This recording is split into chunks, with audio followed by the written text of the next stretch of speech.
ফের ভিন রাজ্যে কাজে গিয়ে মালদার এক পরিযায়ী শ্রমিকের কফিনবন্দি নিথর দেহ ফিরল বাড়িতে। বৃহস্পতিবার এই ঘটনাকে ঘিরে শোকের ছায়া নেমে এলো মালদার কালিয়াচক ১ নম্বর ব্লকের জালালপুর অঞ্চলের ধারারা এলাকায়। জানা গেছে মৃত পরিযায়ী শ্রমিকের নাম বাহাউদ্দিন, বয়স 52 বছর। বাড়িতে রয়েছে স্ত্রী সহ 2 মেয়ে, 1 ছেলে। এর মধ্যে বড় মেয়ের বিয়ে হয়ে গেছে। বাহাউদ্দিন ছিল তার পরিবারের একমাত্র উপার্জনশীল সদস্য। তিনি পরিবারের সদস্যদের মুখে দুবেলা দুমুঠো অন্ন তুলে দিতে গত 7 মাস আগে মুম্বাইয়ে শ্রমিকের কাজ করতে যান। গত মঙ্গলবার তিনি সেখানে এক বহুতলে নির্মাণ শ্রমিক হিসেবে কাজ করছিলেন। সেই কাজ করার সময় বহুতল থেকে পড়ে তার মর্মান্তিক মৃত্যু হয়। এরপর বৃহস্পতিবার তার কফিনবন্দি নিথর দেহ জালালপুরের ধারারা গ্রামে ফিরে আসে, যা দেখে কান্নায় ভেঙে পড়েন পরিবারবর্গ। পাড়া প্রতিবেশীরা মৃত শ্রমিকের অসহায় পরিবারের জন্য সরকারি সাহায্যের করুণ আবেদন জানান। কাজের সূত্রে মুম্বাই কাজে গিয়েছিল। মুম্বাই কাজে গিয়ে ওখান থেকে কাজ করতে করতে মোটামুটি 2 থেকে 3 তলা থেকে পড়ে গেছে। পড়ে তারপরে কিছুক্ষণের পরে ডেথ করে গেছে। বাড়িতে ওর একটা মেয়ে আছে, 2টো মেয়ে, একটা বিয়ে হয়ে গেছে আর একটা ছেলে।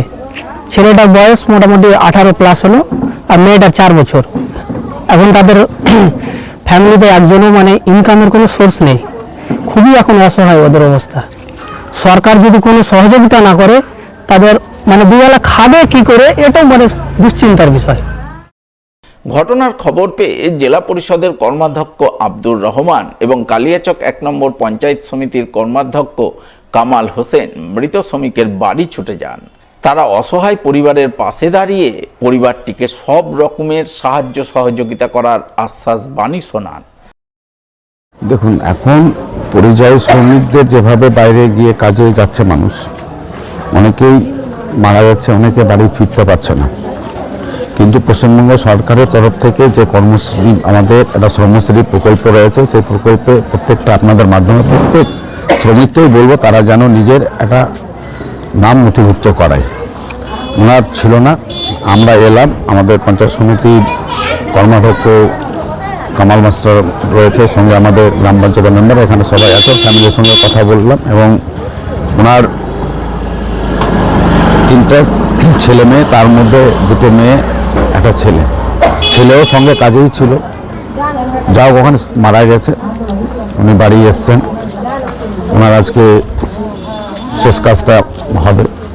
আমরা বাড়ির পাশে থাকার আশ্বাস দিলাম। সরকারের তরফ থেকে যা যা করণীয় বা যা বেনিফিট পাওয়ার, আমরা পাশে থেকে সেই বেনিফিটগুলো পাইয়ে দেওয়ার আশ্বাস দিলাম।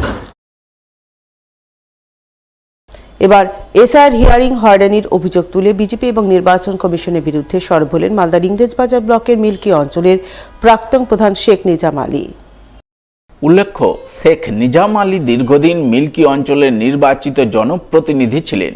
কখনো তিনি পঞ্চায়েত সদস্য, কখনো পঞ্চায়েতের প্রধান, উপপ্রধান এবং পঞ্চায়েত সমিতির সদস্য ছিলেন। এমনকি প্রধান থাকাকালীন তিনি কেন্দ্রীয় সরকারের তরফে প্রধানমন্ত্রী আবাস যোজনার সফল রূপায়ণের জন্য সেরা প্রধান হিসাবে পুরস্কৃত হয়েছিলেন। সেই শেখ নিজাম আলীকে এসআইআর এর হিয়ারিংয়ের নোটিশ ধরিয়েছে নির্বাচন কমিশন। তাই নোটিশ পেয়ে বৃহস্পতিবার তিনি একগুচ্ছ নথিপত্র হাতে নিয়ে মালদার ইংরেজবাজারের গভর্নমেন্ট মডেল মাদ্রাসায় হিয়ারিংয়ে অংশগ্রহণ করেন। তার সঙ্গে মিল্কি অঞ্চলের কয়েকশো মানুষ এদিন হিয়ারিংয়ের জন্য গভর্নমেন্ট মডেল মাদ্রাসায় ভিড় জমান। সেই সমস্ত মানুষজনের মধ্যে অনেকেই এসআইআর হয়রানির অভিযোগ তোলেন।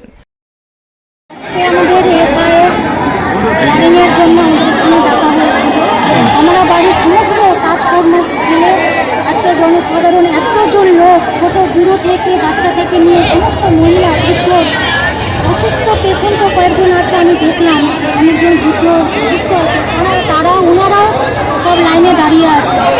আজকে এগুলো হিয়ারিং করার কোনো মানেই হয় না। নির্বাচন কমিশন কী জানতে চায়? আমাদের কি কোনো ডকুমেন্টস নেই?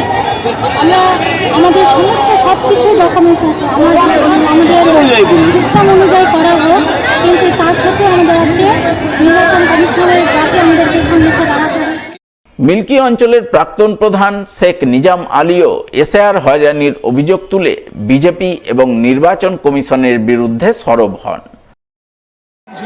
হেরিংয়ে আমাকেও ডাকা হয়েছে, তার সাথে সাথে আমাদের মধ্যে প্রায় অনেককে ডাকা হচ্ছে, এর আগেও ডাকা হয়েছে, আবার আমাদের সম্পূর্ণ তথ্য দিয়েছি, তারপরেও আজকে দেখেছে। এবং আমরা এর আগে গত দিয়েছে প্রধান, তার আগে আমি উপপ্রধান, তার আগে পঞ্চায়েত সমিতির সদস্য, আমার পাসপোর্ট আছে, আমি মাধ্যমিক পাস সার্টিফিকেট আছে, এইচএস পাস সার্টিফিকেট আছে। এই সত্ত্বেও আমাদেরকে আবার হ্যারিং ডাকছে। কেন ডেকেছে কেন? প্রতাপটা পরিষ্কার লিখা কি আছে? Name mismatch. আচ্ছা, name mismatch. Name mismatch. Other নাম তো আমার আব্দুল আজিজ, আপনি ওখানে করেছেন 1971 আজিজ, সেটা তো আপনাদের লোক, আমাদের তো ভুল না। আমরা তো আব্দুল আজিজ দিয়েছি, সার্টিফিকেট তো আমার বাবার নাম আব্দুল আজিজ আছে, আপনারা আজিজ করেছেন, সেটা আপনার ফোন, আপনারা অ্যাকশন করতেন।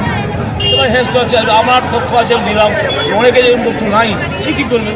এক শ্রেণীর লোক এক শ্রেণীর ভোট পায় না, এই ভেবে এরা টার্গেট করছে মুসলিমদেরকে, এরা ভোট পাবে দেয় না, এই জন্য টার্গেট করছে, হ্যাস করা হচ্ছে। কারা করছে টার্গেটেড? আর কি বিজেপি গভর্নমেন্ট, কারো কিছু করে না, বিজেপি গভর্নমেন্ট করছে, আর পাওয়ার আছে বলে নিজের ব্যবহার করছে।